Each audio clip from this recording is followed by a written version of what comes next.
Hi there. So welcome. Today we're going to be going over CodeVA's training programs that will start in summer 2018. If you're just joining us, in the chat window there is a link to the list of resources for this session. At the very end we'll add the slides and anything that pops up in the chat window.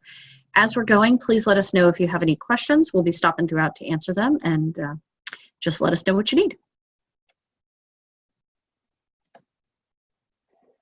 All right.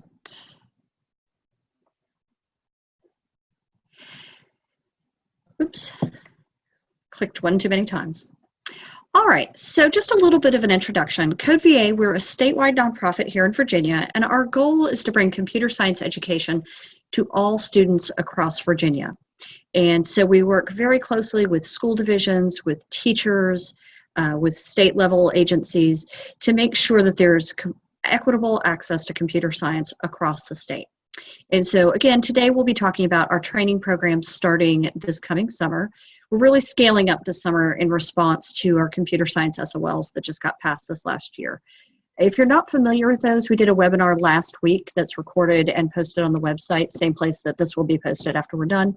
So it's a good starting place to kind of get an idea of what it is that those SOLs are going to be requiring of schools and districts. So just a little bit of information about us. As of last summer, we had trained over 1,600 teachers across the state. We actually started, like I said, in 2014. So in just a few years, we have a pretty large footprint. This number's actually increased, but as of last summer, we were in almost 60% of school districts had at least one teacher trained by us. That's actually increased significantly. We have a Tobacco Commission grant right now that's helping broaden access to that part of the state. And in 2017, we trained a total of 568 teachers. A lot of those, as you can see in the graphic here, were at the elementary level, but then we run large cohort programs at the middle and high school level. And we'll talk about what that looks like as we go through. All right, so before we get to the specific programs, we just wanted to go over a couple high-level FAQs. There's a link to our full FAQ document in the that little flyer that I posted at the very beginning. And again, for those who just joined us, that link is in the chat window too. So, question we get asked all the time, how much does the training cost? As long as you're a Virginia public school teacher and are in a position to implement the program in the following school year, it is completely free. And that includes all curriculum.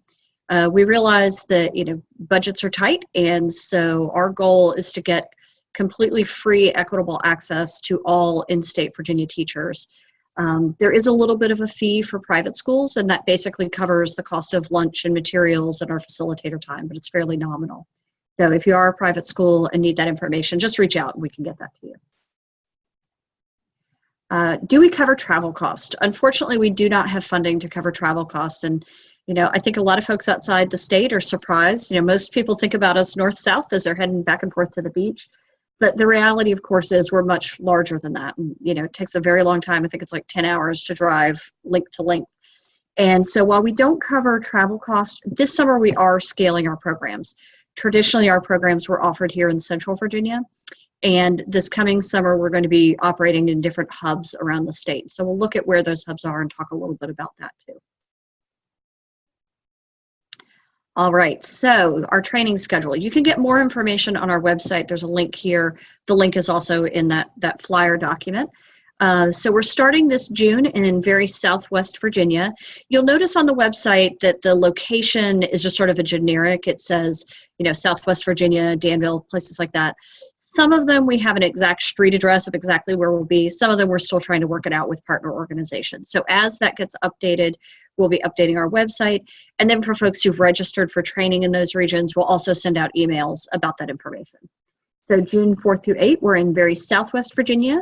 25th through the 29th, we'll be in Nova. 9th through 13th, we're in Danville. And we know that's at the ILR Research Institute there. So that one is one where we actually have like a pin put in the map. 16th through the 20th of July, we're in Richmond. And July 23rd to 27th, we anticipate being in Tidewater. So again, the schedule is on our website. Not every program will be offered at every center, but we're trying to make sure that we're reaching some parts of the states that really haven't had access previously.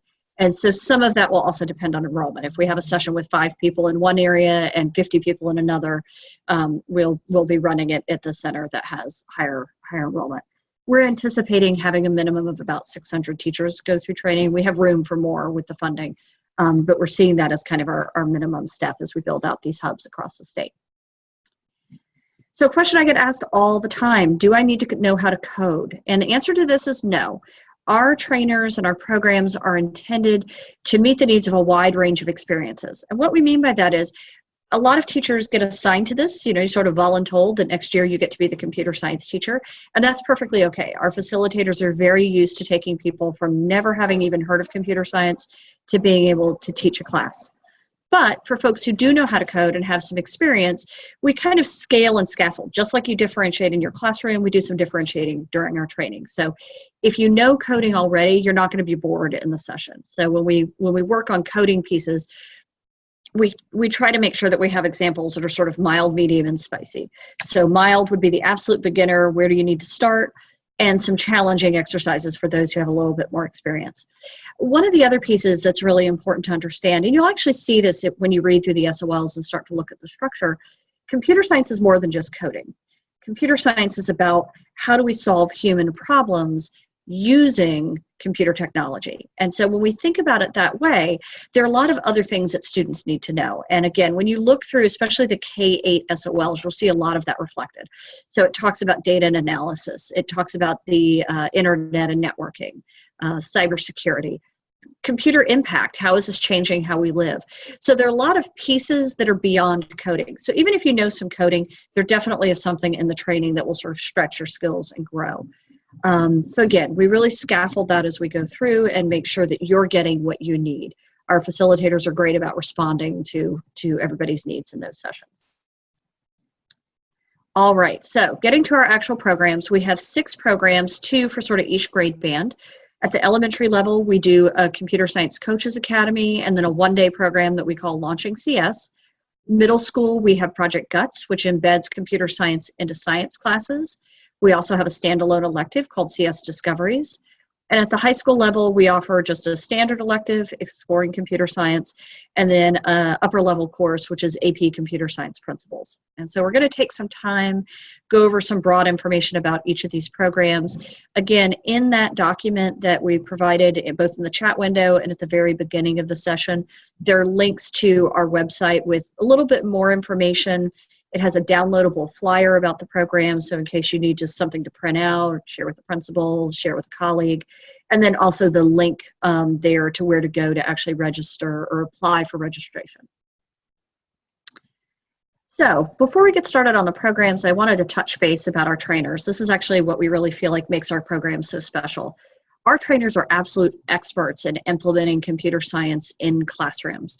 And the very first thing we look for when we're looking for trainers is they have to be public school teachers. They have to really have an in-depth knowledge of their teaching practice, what are their student expectations, what are their SOLs at that level, how do students learn? That's very, very important to us. So all of our facilitators are experienced classroom teachers. They all are Virginia school teachers, so they're very familiar with the SOLs, and they really have a depth of experience in terms of incorporating computer science into their daily instruction. They've all actually done this. They all come out of our programs. So we've identified teachers. We've been doing training, like I said, since 2014. And so all of our facilitators are people we met through those early year programs. And so they go through pretty intense facilitator and apprentice training where they kind of facilitate alongside somebody before they start facilitating on their own. And they really represent the state. So we have teachers from urban, rural, and suburban districts. So that's one of the nice things. They present in pairs, and so you get a really nice diversity of experience in terms of what kinds of districts they're in, because we know sometimes needs are different depending on your home district. And they really just have a wealth of knowledge, both on the computer science standards themselves and also just the teaching strategies that work best for Virginia students. Many of them actually participated in the writing of the SOL. So we've got a really, really great group in terms of that just depth of experience. All right, so starting at the elementary level, our first program is the CS Coaches Academy. And this is a very in-depth program. It's 5 days in the summer. We do 4 follow-up sessions throughout the year. And the intention of this program is to prepare a district employee to do professional development back in their home district. When the SOLs first started getting talked about and implemented and really looked at as sort of this mandate that's about to happen, we did sort of a needs assessment across the state and realized that at the elementary level, there are great folks doing a lot of really creative things to get those technology pieces into the classroom, but that wasn't happening school to school and district to district. It was very uneven in terms of what was being adapted. And so what we wanted to offer was a training program that really just sort of set the bar in terms of what do you need to know to get your school ready to do this. We piloted this last summer with a group of 18 teachers from across the state, and they represent a range of experiences. Some of them are classroom teachers, so we have some just regular classroom teachers that had a little bandwidth and were ready to dive in. We have ITRTs, media specialists. We have a couple folks that are like state STEM coordinators, those types of things. So really diverse group of people. One of the things we get asked a lot about this program is, can a middle or high school teacher be an elementary coach? Ultimately, it's up to the local school district, but we really recommend that whoever is going to be that coach work very closely in an elementary school. And there are a couple reasons for that. First, and I'm saying this as a former high school teacher myself, we want someone who really understands the learning needs of elementary students. They're very different than we see at middle and high school, obviously. Nothing else, they've grown a little bit. But we really want that person who's there in the school helping to actually physically be there. We know that a lot of the kind of support around this is sort of informal. You know, you get stuck on something, you need to run down the hall and ask a question, sit down next to somebody at lunch. That's hard to do if the person who's your official coach is not in the building. The other piece really is, again, as districts are starting to look at curriculum and adaptations that they have to make, we really want to make sure that they've got some capacity. So again, having someone who really knows that elementary level means that as they go through that coaching program, they also are there to support the school district in terms of curricular changes that will need to be made.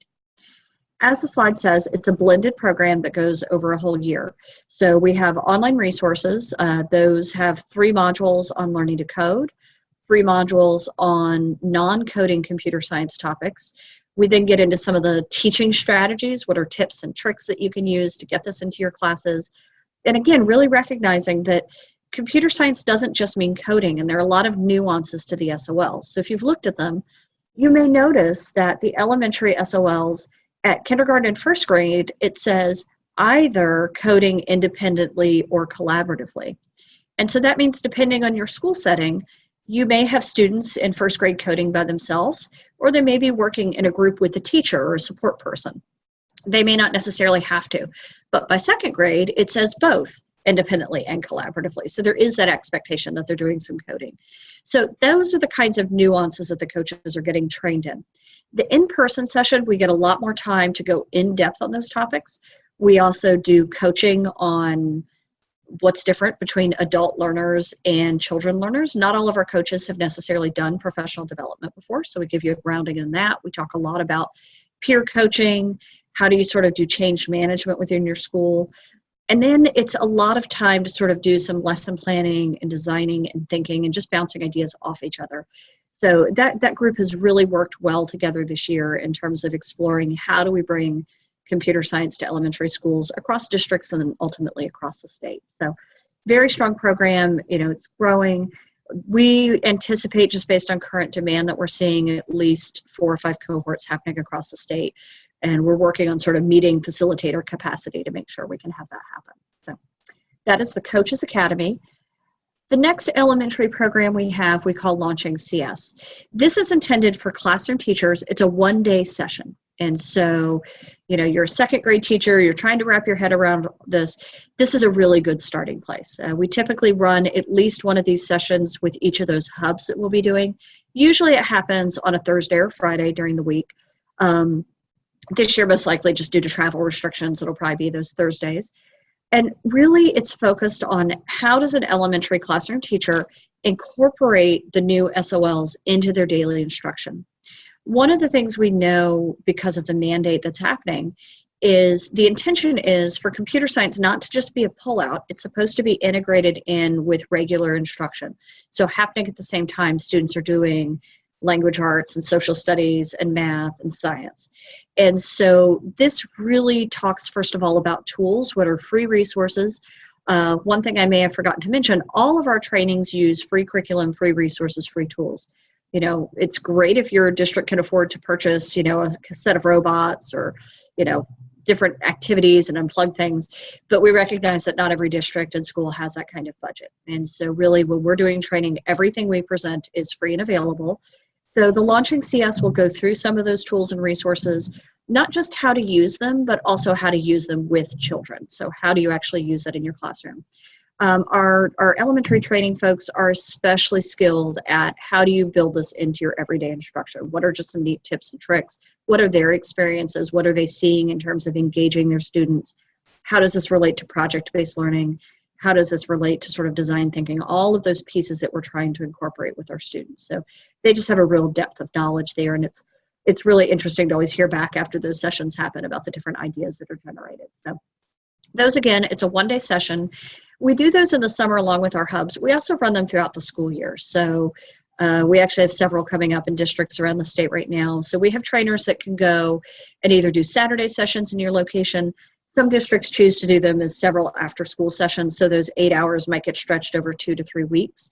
There are a lot of different ways. It's very flexible, and we can also adapt it to meet local needs. So if you know that you have a group of teachers that are really struggling with, let's say, you know, 4th grade science, our trainers are skilled and they can really adapt what's in there to whatever your needs are. So beyond even our summer trainings, if this is something you really feel like is a need, please reach out. We do have funding to actually send our trainers out across the state. So reach out, let us know what you need, because that program in particular is pretty adaptable and can really go around the state. All right, so transitioning to the middle school level, one of the things that we know about the computer science mandate is that it's intended to be integrated into core classroom instruction. At the elementary level, typically one teacher or a team of teachers sort of owns that curriculum. At the middle school level, it gets a little bit more challenging just because of how middle schools work. One of the things too, if you've ever worked across any districts in the state, middle school is very, very different from school to school and certainly from division to division. So we're trying to really expand in this area. We anticipate in the next year also being able to offer a middle school coaches academy. But for right now, we have 2 programs. The Project Guts actually is a fabulous program. We've run these trainings for several years now. It was originally developed out of Santa Fe University, and it now is housed at MIT. And it stands, it really is about incorporating computer science into middle school science classes. One of the first questions we always get is around, but I teach earth science, or I teach physical science, or my district spirals through all the sciences. Which one does it work for? And the answer is it's designed to work for all of them. I think across the country, there's a lot of variation in how science happens at the middle school level. So the training is really about the tools. They use a tool called Star Logo Nova, and that really is middle school age appropriate. It's developed for that sort of developmental level. And it's meant to really incorporate into any science class. So they'll spend time during that session kind of brainstorming and troubleshooting with you about how to do that. If you've read the middle school integrated SLLs, you'll notice that there's a heavy emphasis on modeling and simulation.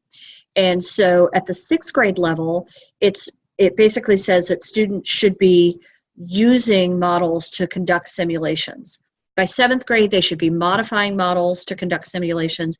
And by the 8th grade, there's an expectation that they will be writing their own models to conduct simulations.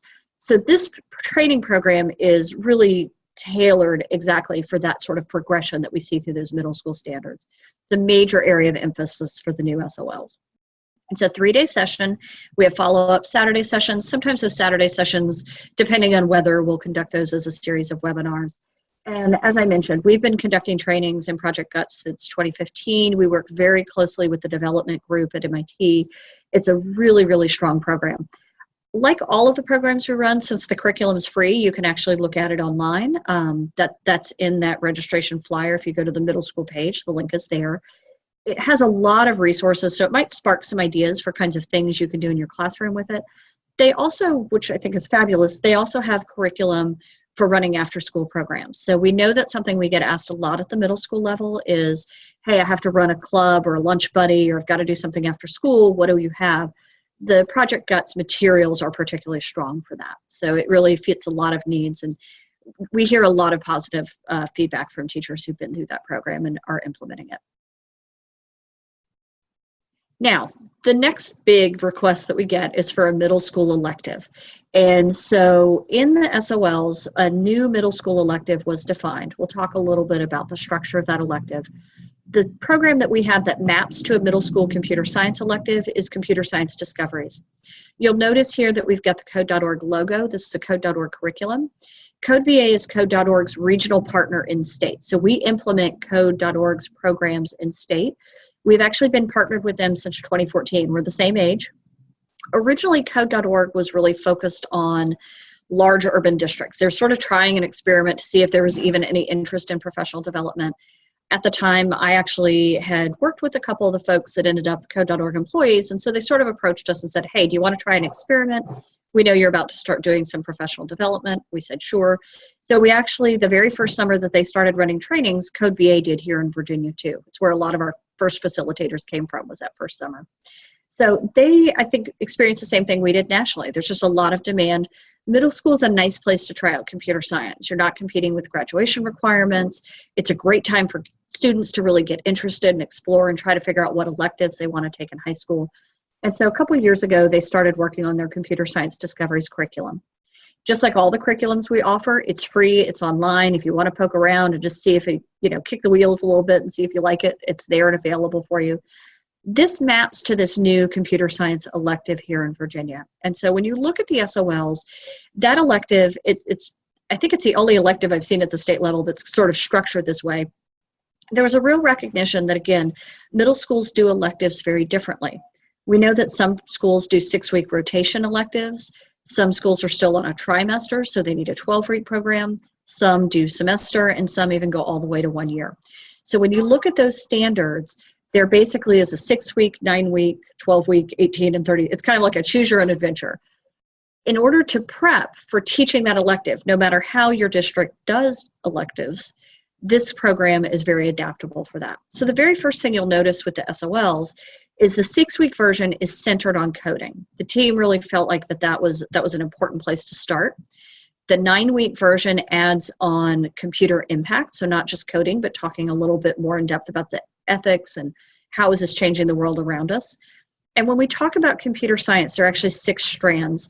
And so the 12, 18-week, and 36-week courses go through the rest of the strands of computer science in increasing depth. And so depending on how your district does electives, this middle school computer science discoveries course is a really strong way to actually map to those SOLs. And our facilitators are very strong in terms of mapping those needs. All right, so you'll notice here it does a lot of app development. They get to do games. They talk about websites. They also know that students at the middle school level often really need sort of that hands-on component, so they work with physical computing devices too. So there's a lot there, and again, if you get curious, links are online and you can really explore that curriculum. At the high school level, we have a couple different programs. One is really meant to be just sort of a general ed computer science program, and then one maps to an AP level course. So we'll go through exactly what those mean. Exploring Computer Science, again, is our sort of keystone high school elective. This actually is a national program. It was originally funded in partnership with the National Science Foundation. It's housed out of UCLA, and it has just a huge amount of research behind it. They really went into a lot of training around how do you best create curriculum and teacher learning opportunities so that this really gets implemented. We've actually been running Exploring Computer Science programs here in state since 2014. This coming summer, we'll actually hit our 10th cohort of teachers going through, which is really exciting. And it's just a really flexible course. Again, it's a complete curriculum. You actually will get a physical copy of the curriculum that's yours to keep, and you can poke around in it online. The training, and I should say this about all of our trainings, it's not sort of the old school professional development where you're sitting there and someone's at the front of the room with a PowerPoint just talking at you. They're very interactive, they're very hands-on.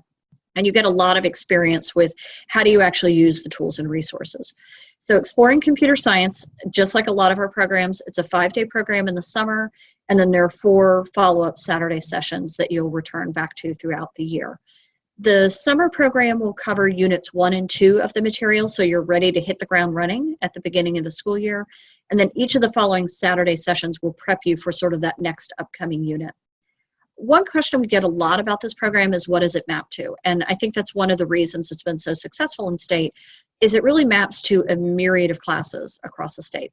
And so this is something, if you've ever talked to anybody about how computer science works in their districts, at the high school level, it's a bit of a head scratcher sometimes.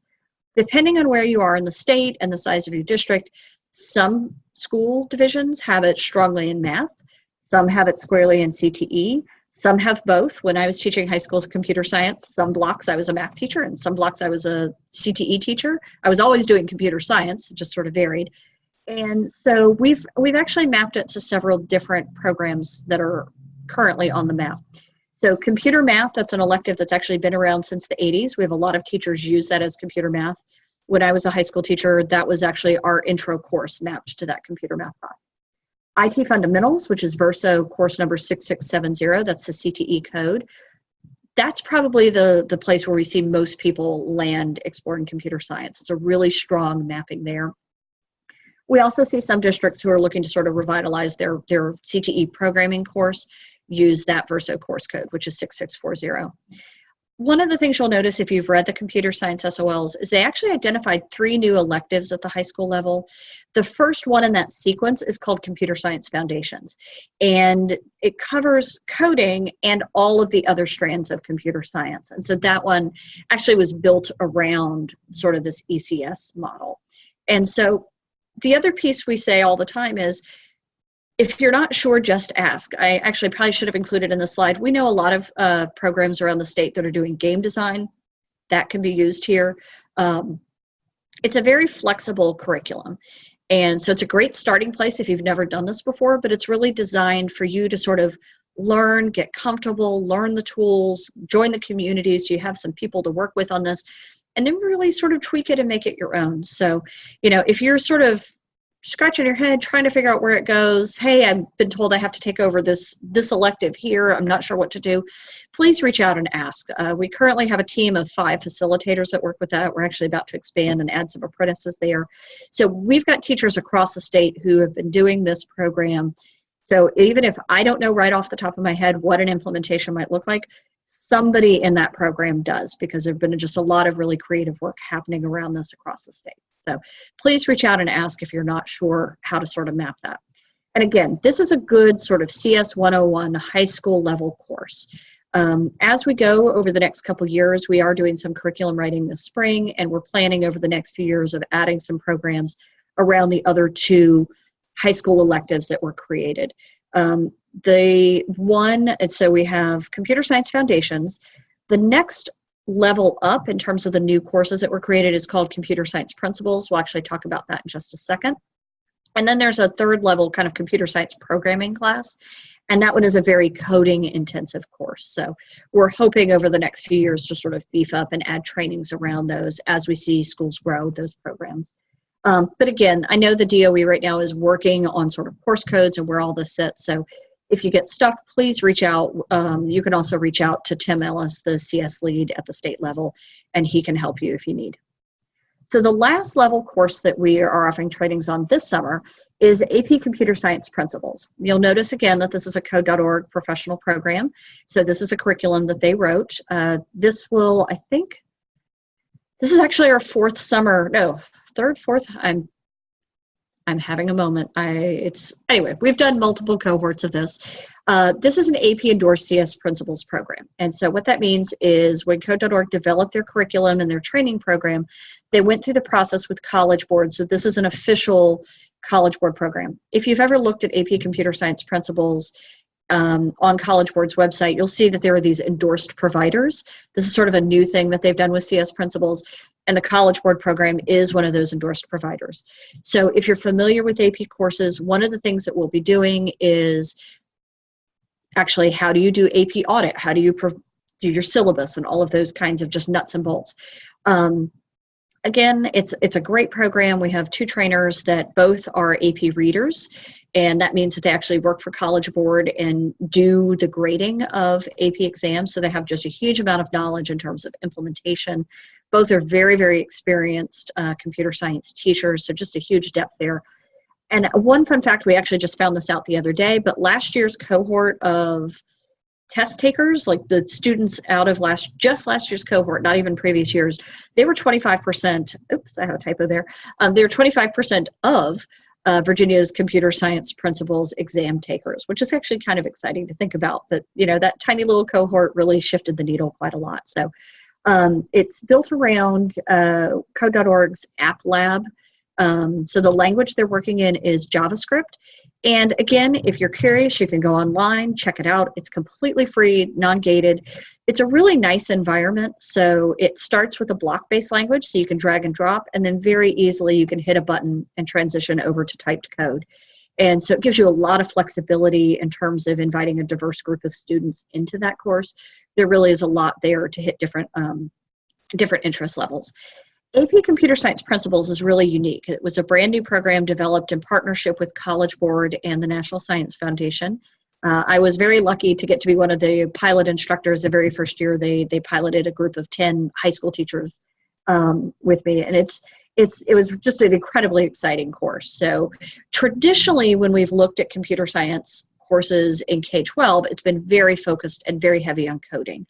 So if you're familiar with AP Computer Science in Java, it's a very language coding intensive class. And I love the course. I taught it forever. It's one of my favorite things. But one of the things we realize is there's just a huge diversity issue around computer science. We're not inviting enough students in. And we're also not sometimes being very clear beyond coding what is computer science. And so we're seeing a lot of students transition into university level with sort of this preparatory privilege, where students who'd had programs, gotten to go to robot camp, things like that, just were coming in with information that other students just were completely lacking. And we were seeing just a lot of students not able to continue those university programs because of that gap. So AP Computer Science Principles was really designed, as Exploring Computer Science and all of these other programs were, to broaden participation and make sure a wide array of students have access. And so it's built around the big ideas of computer science. So along with coding, you'll see data, you'll see global impact, you'll see algorithm design, all of these different areas. You'll notice that they're very similar to the big ideas that cross-cut the new computer science SOLs. There's been a huge national movement to really define computer science, and it's reflected, first of all, in our state standards, but then again in this new AP course. It's a very, very exciting course. It's actually really shifted the needle in terms of the number of females that are accessing these sort of college-level computer science classes, which we're really, really excited to see. One thing I should also mention, in all of the elective programs that we run, we spend a fair amount of time beyond just the curriculum and the pedagogical pieces. We also talk a lot about how do you recruit for computer science classes? How do you make sure that you're drawing students in so that they reflect your whole school community? We're very fortunate in state here that UVA's Tapestry Workshop program really has seeded the foundation for a lot of the research nationally about how to invite girls into computer science. And so we really try to utilize the fact that we've got them right in our backyard, and a lot of our facilitators have been through that Tapestry Workshop experience and are very versed in those recruiting pieces. So if there's anything, you know, teachers need as they're going through in terms of how do I build a program, those facilitators really have a depth of knowledge there and can support you in that. All right, so just a couple more little things to cover. If you have any questions, again, make sure to pop them into the chat window and we'll get to them before we finish up. So, sort of next steps. If you have any questions, if you email training@codevirginia.org, we'll get back to you. We have kind of a crack team ready to answer your questions. Registration started today, so that system just opened up. It's a couple-step process. So first of all, you fill out our interest form, and from there you'll get, depending on what you're interested in, you'll get a little bit more information. And if you qualify for the training, you'll get the registration link. The qualification is very simple. You have to be a public school teacher in Virginia, and you have to be in some kind of position on a road towards actually implementing the curriculum. Let's see, we have a couple other programs that also can support computer science efforts. So one thing that we are actively working on, our pilot group is going through right now, is the computer science roadmap.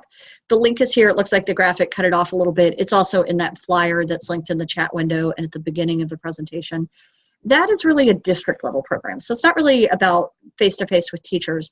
It's an interactive process where you're going through, the district is collecting some information, sharing them with CodeVA employees, and then we're working together to kind of build a roadmap for your district. So it's very concrete suggestions. A lot of it is centered around looking for assets that you have already. Do you have a media specialist at the elementary level who's been doing Scratch for several years? Well, then you've got somebody in-house that can help do some PD. Do you have an IT fundamentals class that maybe needs a refresh in terms of curriculum? It's a great place to add exploring computer science. So it's really designed to look at where you are, what do you have, how do you do PD in your district, how do you use your ITRTs, all of those pieces, and just give solid recommendations back for what you should be looking at. One of the pieces here too is also talking a little bit about technology. So as an example, if you eventually want to offer an AP Java program, that AP Computer Science A course, which is in Java, you need to kind of build up and make sure if you're a Chromebook district, you need to have some other devices because Java is very, very difficult, if not impossible, to kind of use on a Chromebook. So just some very practical tips for as you're building and scaling over the next couple of years, everything from technology assets, professional development, curriculum resources, all of those pieces. How do you build that? So that's sort of a wave. We're opening it up to about 8 to 10 districts at a time. You can fill out the form on our website to sort of apply to be considered in the next cohort. We're actually putting that group together right now, so good time for that. Another piece, if you're a classroom teacher, is the Computer Science Teachers Association. This is a national organization. We have a local chapter here. They do a lot of great things. It's all classroom teachers. They work with elementary all the way through high school. They've done statewide conferences in the past. Sometimes it's after school drop-in, sometimes they'll do online meetings. It's completely free to join. So even if you know you can't make meetings, I still really encourage you to join. It gets you on the mailing list nationally too, so you get that newsletter, and it just really puts you in touch with great people across the country. There's a pretty active national listserv, so it's a great place if you just get absolutely stuck. You know, out of all of the computer science teachers across this nation, somebody will have an answer for you. And they're very friendly, responsive group. It's really a great group. They have a national conference also, and so that's a really great place to go for resources. The last program I'll mention that also can help in terms of implementing computer science, we run a Computer Science Honor Society here in state. It's a growing program. We've actually had several chapters join recently. Very easy, free to in-state districts, no charge for you. It's actually supported with funding. If you've seen any of the Virginia is for Computer Science Lovers stickers and t-shirts and those things, those are sort of a fundraising tool to help support the Computer Science Honor Society. It's for high school programs. You can build it around whatever courses you have, so it's very flexible in terms of that. It's very much just like any honor society. It's to recognize excellence in computer science education. It's also very centered on service hours. And so that's a really great place to start in terms of getting some folks in your wheelhouse that can really help you expand programs. So, you know, I always like to brag on Powhatan County. It's a rural district here in Central Virginia. It's a Region 1 school, one high school. I think they have 2 elementary schools, not very large, but their students at the high school level last year did 1,700 hours of service in their community around computer science ed. That can look like a lot of things. So their teacher there does a .diva camp for girls every summer. Those Computer Science Honor Society kids come in and help do that camp. They actually went to the elementary school and did training for elementary school teachers to help them learn Scratch. Again, great service project for high school kids. We know Cosby High School last year had a great chapter, and their kids were doing drop-in tech hours where they were just in the library during study hall and people could stop by and get help with things. Anything from, I don't know how to do this on my computer, all the way up to coding support for students in computer science classes.